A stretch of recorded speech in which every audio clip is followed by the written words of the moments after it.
And now we're going to cover several bonus information, some questions and answers about heart disease in general, and also about some more issues regarding congestive heart failure. What about eggs? Probably anybody who's been paying attention to this over the years is just about ready to tear their hair out. Eggs are good, eggs are bad. How many eggs? You can have eggs, you can't have eggs. So, but we have learned a lot over the years about what about eggs. So now we're pretty sure we kind of have figured out. And the American Heart Association actually no longer puts a specific limit on egg intake and actually say that 1 egg a day can fit within a healthy diet as long as other sources of dietary cholesterol are limited. And the kind of the background on this is that our bodies make most of the cholesterol that's found in our blood. So we know that too much blood cholesterol is bad because it clogs things up. But where does the cholesterol come from that's in our blood? Only a little bit comes from the food we eat. Most of it comes from what our body makes. So how do we change what our body makes or how our body clears out cholesterol or doesn't clear out? That comes to limiting intake of saturated fat and trans fat. Those things, those are the things you want to limit. Those have the most impact, the most important thing you can do to decrease your blood cholesterol. And that's what you're focused on, is decreasing your blood cholesterol. And actually, for 2 out of 3 people, the amount of cholesterol they eat has no impact on their blood cholesterol level because their system just kind of makes more or makes less to adjust. Now, there is an exception. People with diabetes may need to also limit egg intake. So people with diabetes, there is a correlation of too many eggs with increased risk of heart disease. In the general population and people without diabetes, there doesn't seem to be that link. But with diabetes, people with diabetes do seem their system processes cholesterol differently, and that's like one reason why they're more likely to get gallstones, for instance, which are made out of cholesterol as well. So what limit would be reasonable? I think about 4 a week is a limit, a reasonable limit. So anyway, so that's the kind of the bottom line about what we know about eggs right now. Now this will be a change for many people. A lot of times we think and have thought that, oh, nuts are really high fat, they must not be good for you. Well, we know now that's not true. Nuts have healthy kind of fat. They're from plants. They are plants, so that's healthy kind of fat. And they have kinds of fat that we need to help keep our blood flowing and blood pressure good. And nuts also have a lot of good nutrition in them from various vitamins and minerals and phytochemicals as well. Those are plant substances that have unique health benefits. So the research is to the point where the FDA actually has an approved health claim that people can put on their packages. So, and that reads, scientific evidence suggests but does not prove that eating 1.5 ounces per day of most nuts as part of a diet low in saturated fat and cholesterol may reduce the risk of heart disease. And they restrict this claim to almonds, hazelnuts, peanuts, pecans, some pine nuts, pistachio nuts, and walnuts, because those are the nuts that actually have the research showing this association. And the association is pretty strong, but it is in large observational studies for the most part, rather than intervention studies where half eat nuts and half don't. So, but it's pretty impressive. It's linked to a 35 to 50% decrease in heart disease risk. So what is 1.5 ounces of nuts? That's 36 almonds, 18 hazelnuts, 30 peanuts, 22 pecan halves, 70 pistachios, or 21 walnut halves. So there you are, something that is pretty tasty, most people like, and who knew? Nuts can be good for you. Dark chocolate. This should make several people happy, if not the whole world, but dark chocolate. USDA Nutrition Evidence Library. This is where they did a systematic review. They kind of looked at all the research, pulled it together, and said, how much evidence is there that chocolate is beneficial? How is it beneficial? And how sure are we that it's beneficial? So what they found is moderate evidence, and that's pretty good.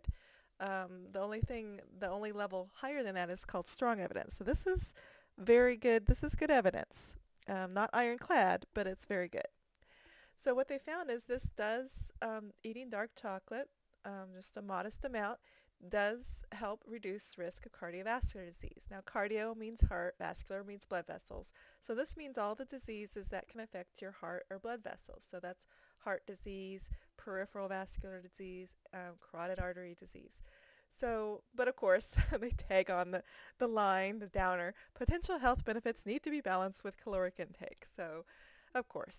So basically it means if you're eating dark chocolate for your heart and you notice you're gaining weight, you need to cut back. So you need to be aware that dark chocolate isn't legally or regulatorily defined. So dark chocolate could be little more than milk chocolate. So to really get dark chocolate that really means something, look for a percent cocoa. So 70% cocoa or more is what I recommend. And when we look at the research, this is just a selection from the review and also other things that I found myself. When we look at the decreased risk of heart disease, it is pretty significant. One study found 44% less risk if eaten once a week versus never.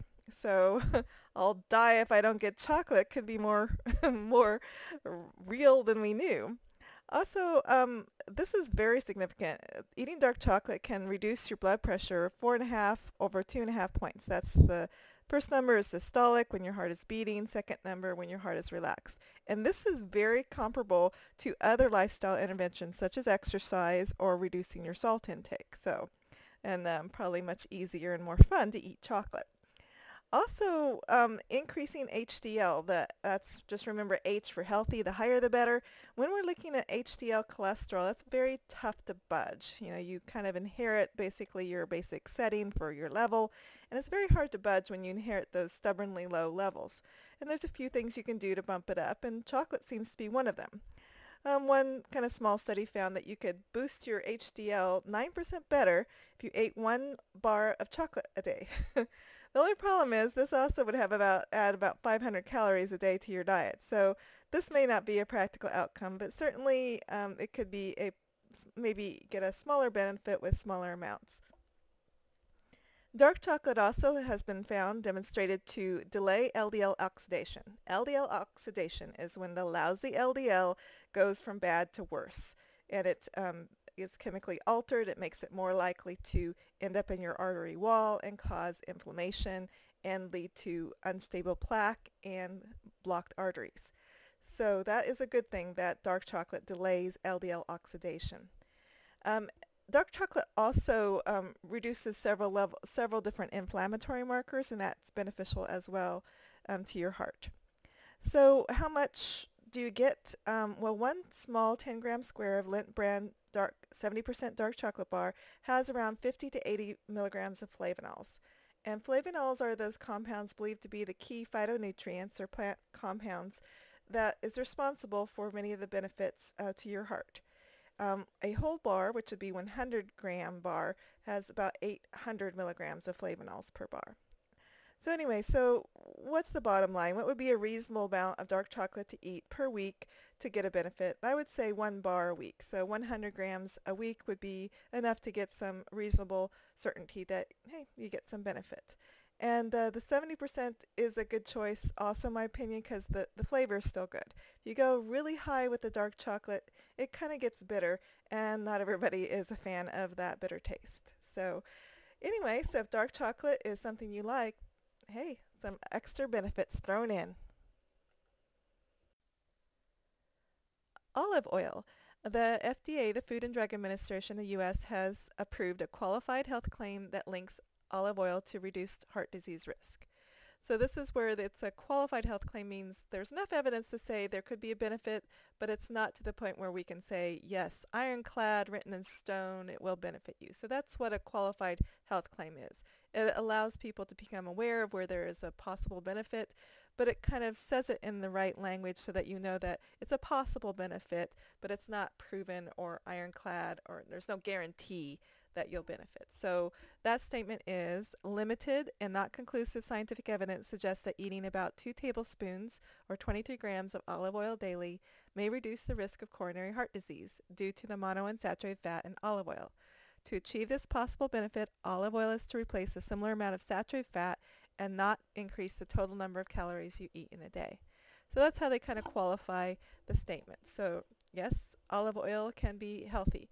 However, I would say that don't use olive oil for high heat cooking methods. It tends to break it down, having some bad flavor. So olive oil is good like on salads or on bread or things like that.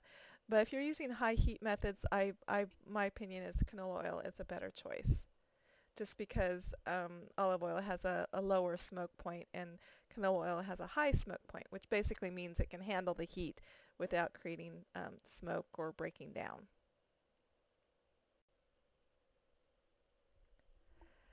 Okay, pomegranate juice. This has got a lot of attention because although the research is preliminary, but it was very well done research. And they found in the one study, quarter cup, so 50 milliliters or about 2 ounces of pomegranate juice a day may help reverse carotid artery disease. So this is very compelling because they actually measured the thickness of the carotid artery walls and found that it decreased in a year versus the normally it gradually increases over time. So to actually not just hold still, to stop advancing thickness and build up, it actually reversed it is very exciting. And lower blood pressure, about 12% lower on the upper number, the systolic number. Another study found 1 cup a day improved stress testing, the heart's performance in those with heart disease. And that was double blind. That means they had a fake pomegranate juice and a real pomegranate juice. And 3 months later, the same people got back on the treadmill, and they did better. They did significantly better on their stress test.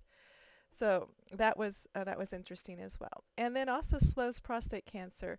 Almost slowed it. Almost like took 4 times longer to double the PSA level. That's what they measured to kind of track how fast the prostate cancer is doubling, how fast it's growing. So they kind of look at that PSA level. So it really slowed down with pomegranate juice. Some caution, pomegranate juice does kind of interfere with an enzyme in your liver, CYP3A, that breaks down some medications. And pomegranate juice may kind of interfere with this enzyme, but not nearly as strong as like something like grapefruit juice or something. But it can be a factor. So just a heads up, it could possibly affect blood levels of seizure meds, mood meds, or some types of blood pressure meds. But we don't know this for sure, but just based on what it interferes with, we can make some guesses as to what it might be a problem. But anyway, but not a strong effect, but just something to be aware of. So again, this research is all preliminary. There's no guarantee that this will do anything for you, or no guarantee, but it's certainly some emerging evidence and well done. It's interesting to know about, and keep your eye out for further information.